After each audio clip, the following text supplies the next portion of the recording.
दोस्तों तारीख थी 25 जुलाई 2014। एक फिल्म रिलीज होती है जिसका नाम होता है निरहुआ हिंदुस्तानी। ये फिल्म रिलीज होते ही भोजपुरी बॉक्स ऑफिस के सारे रिकॉर्ड तोड़ती है।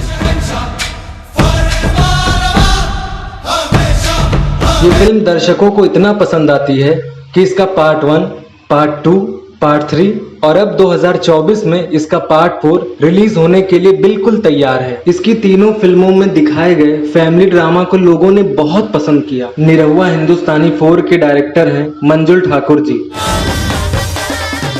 और इसके मेन लीड में हैं दिनेश लाल यादव निरहुआ जी और एक्ट्रेस में मेन लीड में हैं आम्रपाली दुबे जी। अब आपका अगला मिशन क्या है?